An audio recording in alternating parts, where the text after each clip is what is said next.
This channel is my channel where we talk about dating in a godly way, where we talk about how we can be in a relationship and yet still fear God, where we talk about doing relationship the right way. So if you're that kind of a person, then this channel is for you. Okay, I'm sorry for the background, but you guys just have to bear with me for now. So today we will just talk about something very little or minimal, and that will be, should I sleep with a guy on a first date? Now, basically, to my Christian fans, okay, to my Christian community, definitely, you shouldn't sleep with a guy on the first day. You shouldn't sleep with a guy on the second day. You shouldn't sleep with a guy on the third day. The only time you are supposed to sleep with a guy is if the guy is your lawfully wedded husband. That is the time you are supposed to sleep with him. Now we should listen. If you give yourself as a cheap bread, if you make yourself cheap, people are going to use you as a cheap bread. People are going to use you as a cheap bread. So I was on Facebook and I was going through Facebook and I fell on an exceptional case. I fell on a case on Facebook, and a guy was explaining that he met a girl online. He met her online and he started talking with her, and right up to the point that they started having video calls. She was presenting herself very, very seductive. And he decided, or she decided, I don't know, I've forgotten the story, but whoever they decided that someone should come and meet him where he lives. And this girl came and she was intending to sleep in his house. And he realized that if he asked this girl for intercourse, the girl is going to give him that intercourse. And he was like, is this how cheap this girl is? Is this how cheap this girl is? And so he decided to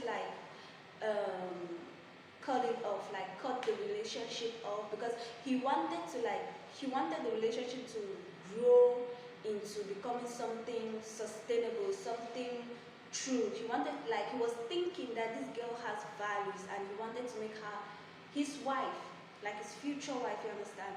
But he saw that through her actions speaks better than words. He looked through her actions and he was like, no, this girl is so cheap to be my wife.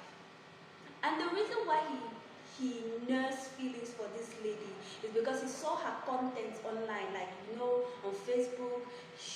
He saw that this girl is posting good things, posting nice stuff, and he was like, wow, this girl has value.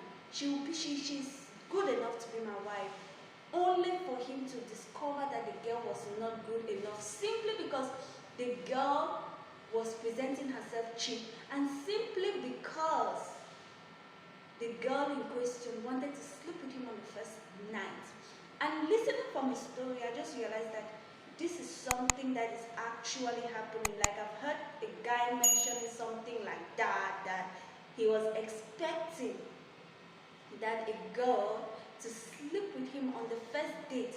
Like, he dates a girl and they don't, maybe something happens, maybe there's ambiance, like emotions flipping everywhere, and then boom, on the bed, first day. And the way he was explaining that to me, it looked like it's not a problem, it looks like it's something normal. Girl, come closer. It's not normal, dear. It's not normal. It shows that you're cheap. It shows that you're not well trained. It shows that you have exactly no value. And a man who has a value will not get married to you. How can you sleep with a man on the first date? You don't even know if he has sexually transmitted diseases. You don't know anything about him. You don't even know if his blood matches yours. Like, maybe you have AS and he's also AS, and you don't know. You sleep with him, you have a child. You don't even know if he's responsible enough to father a child. No, not to father a child. If he is responsible enough to take care of his child. You don't know anything about him. The only thing you know about him is what he told you online, and you just go ahead and sleep with him. Why? Why will you do that? Like seriously, why will you do that? A Christian cannot do that. Why? Because you fear God. It's not even because of the moral values, because of how your parents trained you. No. One of the reasons why you can never do that is because you fear God. The fear of God is going to keep you from doing such a grievous mistake. So girl, know this and be safe. Giving yourself on the first date to a guy is useless. In fact, I'm just going to tell anyone who's listening to me, whether you're a Christian or you're not, do not give yourself to a guy whom you're not married to. Like, that is the whole topic, that is the whole essence. Do not give yourself to a guy whom you're not married to. You are degrading yourself. And I noticed something. Some girls don't always feel happy when they eventually have intercourse with these boys. Like, when you're having sex with somebody whom you're not married to, you don't feel happy, like you're sad. Deep inside, yes, they'll always come out and say, yes, we had sex, he liked it, and I liked it too. Oh, his manhood is good, and oh, he enjoyed me, he knows that I'm clean. Some girls boast about being clean, set down there. It's good to be clean, yeah, no problem. But how can you boast about being clean when you had sex with someone who's not married to you? What is the pride in it? What is the pride in it? How can you boast about being sexually good, sexually excellent to a certain guy whom you do not get married to? What is the pride in it? Because the guy that you can be sleeping with now is actually sleeping with you, and sleeping with your friend, and sleeping with the other friend, and sleeping with the whole community. And you will come and boast that you are the better one. What is the pride in it? Like, I don't get it. What is the pride in it? What do you brag about? How sexually active, like when you hold that man, he knows you, he will remember you all the days of your life. He will remember you all the days of your life, and so what? See, if whatever you're doing, you cannot, if this thing of sexual intercourse, you're having sex with a guy, right? And you cannot tell your child that now this is how you live your life in your 20s. This is how you live your life in your late 20s. If you cannot open your mouth and tell your child that you were good in bed, it means that whatever you are doing is wrong. Because something that is good, you need to speak about it. You need to speak about it. Oh, please, don't tell me you're speaking about it to your friends. Don't tell me that. No, you can say it to your friends. That's your problem. But you cannot say it to an important person because you know it's a shame. You can't say that to an important person because you know it's a shame. You can't say that to your future husband, the man who has decided, the only man, that man that has decided to go and see your father's house. You cannot tell him that you had sex on the first date. First date. You can't tell him that. You can't. So if you cannot tell an important person how you are having sex with many men and how you are good on bed, if you cannot tell important people that kind of information, it means that your information is wrong, it's not healthy, it's just not good. When something is good, you have to be proud about it. You have to say it to everybody and even tell your children. But if you can't say it to your children, then it means that thing you are doing is not good. And it also means you should stop it. Come on, give yourself to a man that deserves you. Show your sexual, show your sexual ability, your sexual strength to a man who has seen you from head to toe and has decided to look for the road that goes to your father's house. That is the man you should be proud of. That is the man you should give all your body to.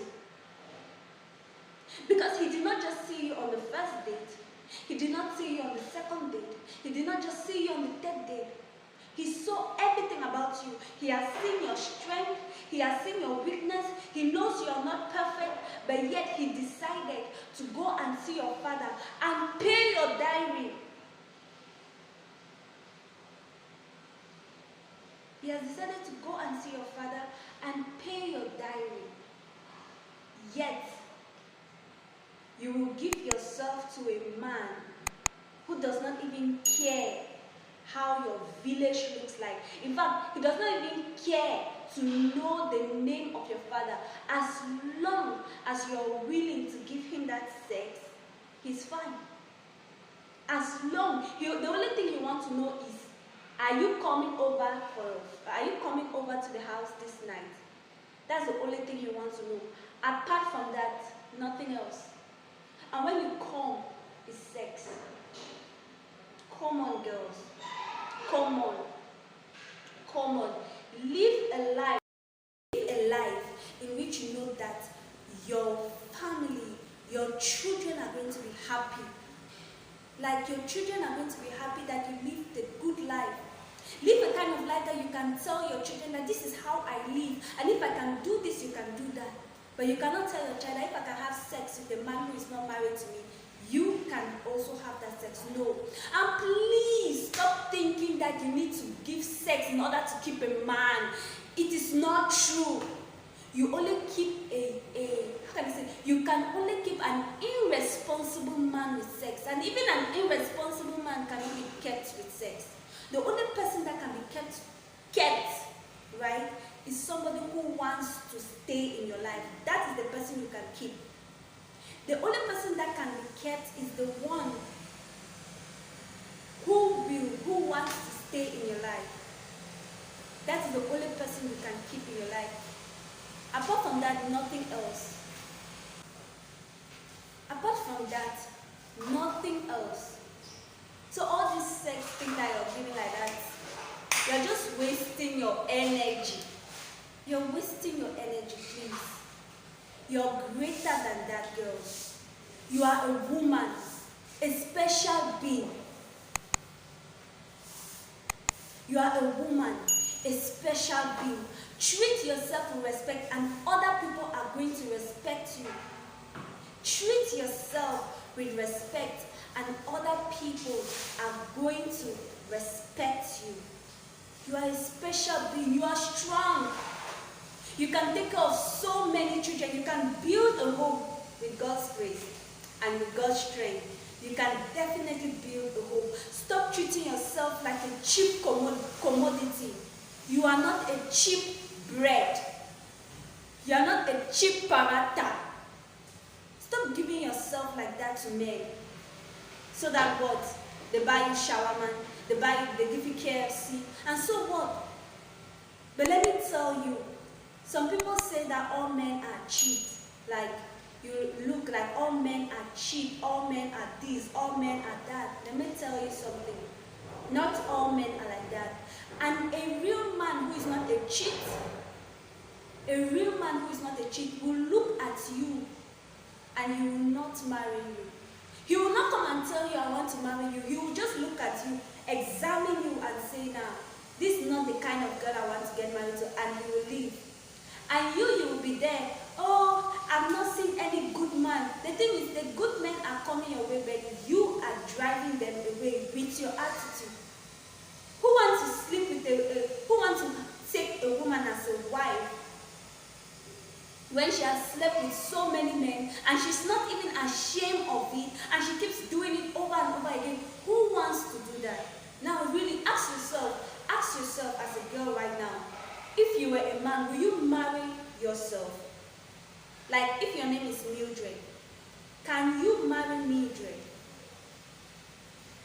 If you are a man, can you marry yourself?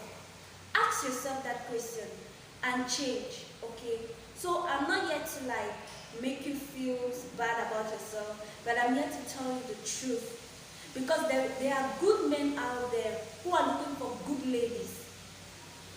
People are not perfect, but please try and be the best you can, because you can be perfect if you want to.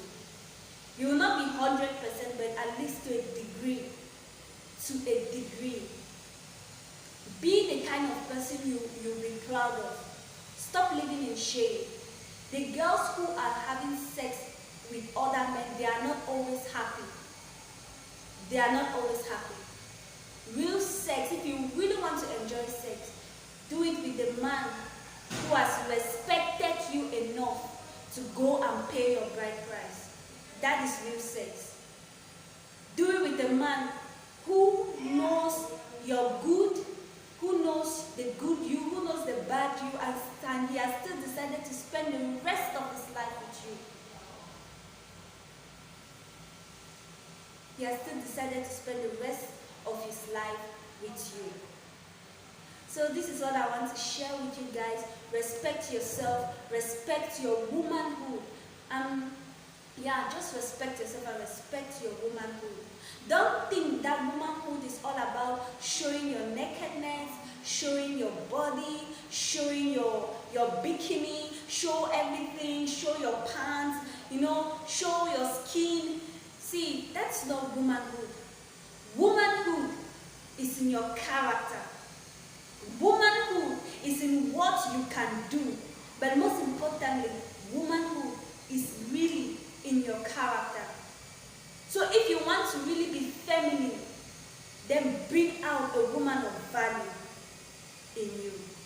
Thank you. So this is the end of our episode, and I hope you love it. I hope you're blessed. Please do well to subscribe to my YouTube channel. Hit that like button and hit the notification bell so that you will